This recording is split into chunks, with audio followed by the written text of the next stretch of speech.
We have a battle right now going on for the open internet, and it's now entering into a new phase. What we have on one side are the federal regulators and content providers trying to preserve competition and keep all websites equally accessible.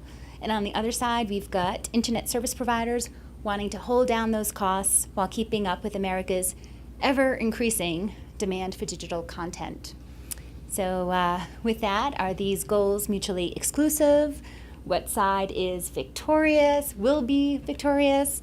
It's all a bit of a question mark these days. And the FCC, they faced a big setback on this front in January. As you remember, that when a court struck down its open internet rules, the FCC has barred ISPs from blocking of unreasonably discriminating against web content. But Verizon successfully challenged the regulations on the ground of its so-called net neutrality rules, which has overstepped the Commission's legal authority. So bringing us up to today, we have the FCC now facing the challenge of crafting new net neutrality regulations that will hopefully withstand legal scrutiny. So with that comes the question, first off, it seems a bit muddled, this whole net neutrality definition. So to you, panelists, how do you define net neutrality and the recent rulings? Hunter, did you want to start, and we'll just go down the line? Sure. Thanks, Jamie. Thanks for having me here, and thanks for everybody coming out. So there's two components to net neutrality. The first, the legal side, and the definition of net in net neutrality, and then there's the actual physical implementation of interconnection. And it's really no different than the consent decree itself, and exactly how open networks were opened. And it wasn't a legal document that opened the network, it was physical interconnection that took place. So briefly, the net and net neutrality refers to network specifically, and not the internet, although on Wiki you'll see that it says both. And if you know anything about the OSI model and the 7 layers, you'll know that network at layers 1 and 2 is completely different than IP at 3 and the internet, which is a series of IP networks. So what net neutrality to me means is not about the internet, it's about access to the internet. And you can see that clearly in the Comcast Netflix deal, where unfortunately Cogent as an ISP was cut out of the middle of managing that relationship, because Comcast owns the physical facilities to the endpoints. So they control access. And the content provider, in that instance Netflix, needed to go directly to that last mile provider in order to ensure the quality of their connection. It has nothing to do with the internet. The internet does not exist in the Comcast Netflix relationship. It is an IP to IP network interface. So that's on the one side. And on the other side, as Jamie touched on, and this is really important, the court shot down not net neutrality rules, not the fact that net neutrality rules should exist. The court deemed that the FCC did not have the authority to create or enforce those rules. So the FCC was taken out of the equation. And now there basically is no entity that exists that has the authority to create or enforce the rules, or enforce, not create, but enforce the rules that are already there in place. There's no entity. It's the Wild West. So that's a little scary.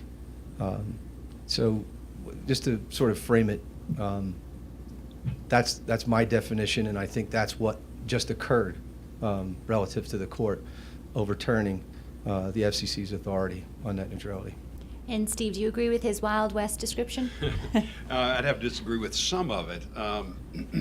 Again, thank you also for having me here, and thanks everybody for being up here. Let me say that I look at net neutrality a little bit differently, and I look at it more in the context of the way in which the FCC has examined net neutrality and defined net neutrality, and the way the FCC's rules address net neutrality.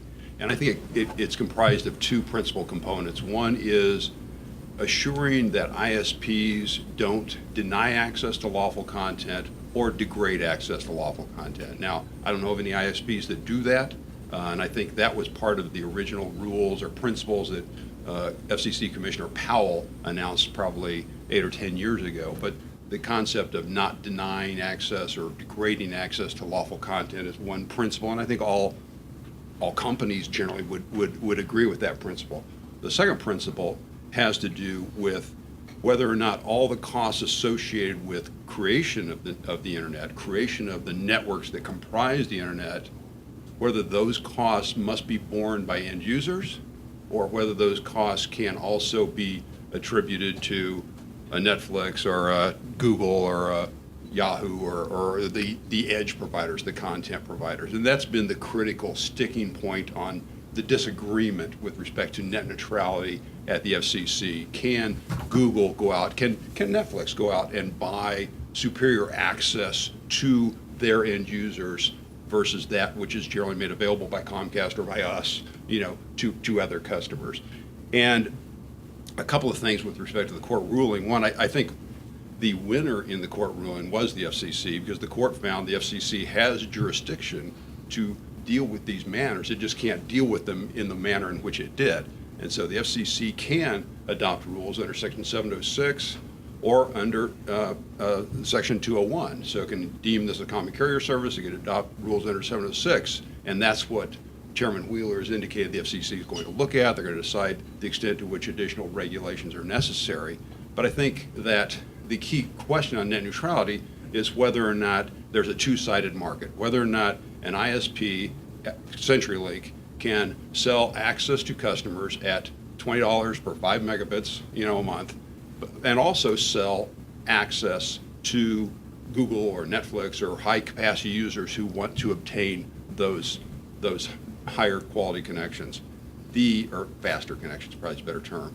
The other interesting point that Hunter raised is the Comcast-Netflix agreement, which has recently been announced. Now, what's interesting is that Comcast remains subject to the net neutrality rules. So the rules the FCC adopted that were vacated by the court still apply to Comcast as a result of its acquisition of NBC, a year and a half ago. So those rules apply to Comcast. So the Comcast-Netflix agreement is, at least in their view, and in my view, I suppose, compliant with the net neutrality rules that were vacated by the court.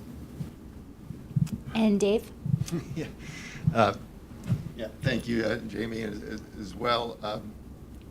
My views here are my own. I'm not representing anybody. Just want to let folks know I'm just the academic up the road here. So you can see,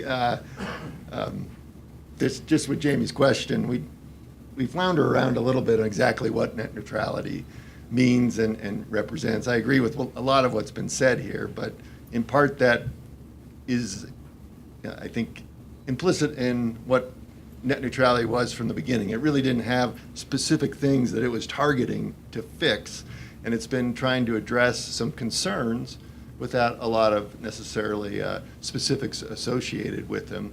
But I do agree with what Steve was saying, that going forward, and you look at what net neutrality is, the real battleground here is around this two-sided market and the notion of whether, for example, with what AT&T announced at CES with the sponsored data, is that a violation of net neutrality, specifically within the transparency and the non-discrimination and the blocking rules, or not? And before the court overturned all this, the new chairman, Tom Wheeler, seemed to say, well, let's wait and see what happens once AT&T announced that sponsored data plan, which is the two-sided approach. And what that means is that can the ISPs, can they charge both residential customers for the broadband service as well as the edge providers? So that's the two-sided market notion here. And the research on this is still out. There hasn't been a study that has shown in a highly conclusive manner whether there's a concern or not that needs to be addressed with regard to market power. Some of the analysis will basically show that if you have something, a market power in the terminating access part of the market, under some set of parameters, net neutrality enhances consumer welfare. But it also can create some parameters and set of conditions that it doesn't. And so, I think that's in part why you've seen the commission, with where they're going, has said we're going to do this on a case-by-case basis a bit, because some of these conditions are going to be different than others. And so we don't really have in the big picture, in summarizing, I don't think we have a good definition of net neutrality because we don't quite understand all the problems. And maybe down the road we'll talk a little bit about this cogent issue, because I don't think that's net neutrality, but we'll